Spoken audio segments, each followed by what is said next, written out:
This video I'm going to go over the chart of accounts in this new company I've created.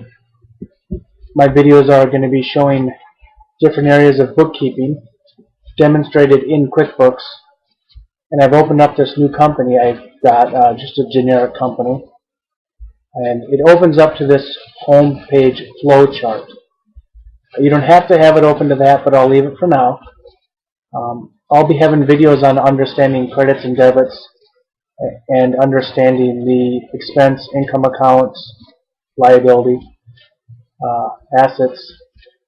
So from the flow chart here, you can click Chart of Accounts right here. I'm going to close this. I don't often use this. You can also go Accountant and Chart of Accounts. And as you see here, Control A. So I'm going to hit Control A. I bring it up that way. And this is a list of accounts. Assets, liabilities, equity, expense, and income. Right now this is pretty empty and generic. I usually like to have numbers, and I will go ahead and add those. Right away I see there's no bank, so this is an opportunity to set up a new account in the Chart of Accounts. And there's no balances here for anything yet. So I'm going to go down to here, Account, and click New, or you can do Control N. And it gives you an option, Income, Expense, Asset. There's other ones here, like other current liabilities and other current asset versus like a fixed asset. But I'll get into more of that in another video. We'll call this a bank and hit continue. And I'll call this checking account. A business can have more than one account, but I'll start with one checking account. I'm not going to put the bank number in because it doesn't exist. We'll just call it that.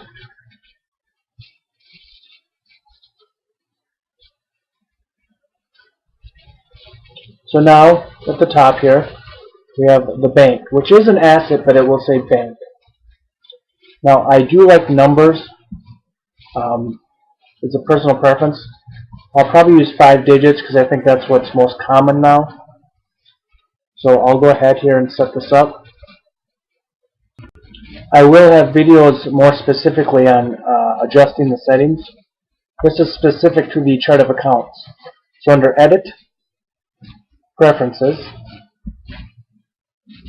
and under Accounting, there's a bunch of settings here, but we'll start with Accounting and Company Preferences.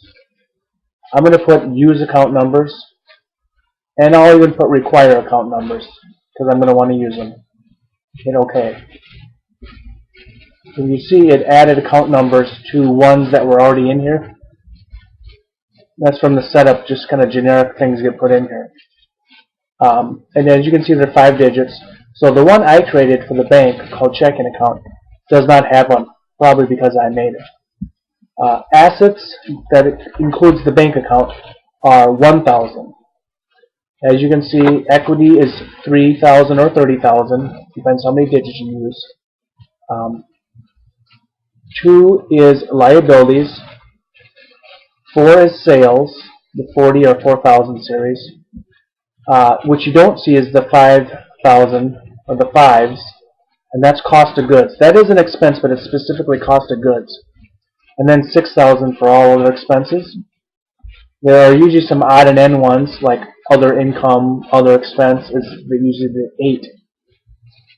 So I'm going to right click on this account here and edit. And I'm going to add a number.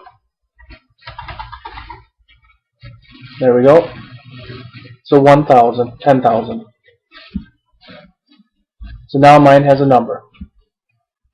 And it's good to have numbers so you can remember when you're entering bills, creating invoices, or whatever.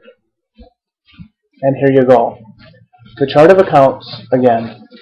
You can look at something specifically by a certain expense, quick glance at your bank account balances, assets and liabilities. So that's a general look at the Chart of Accounts. My next few videos will be on um, banking and items. Eventually I will get into entering bills. Thank you for watching.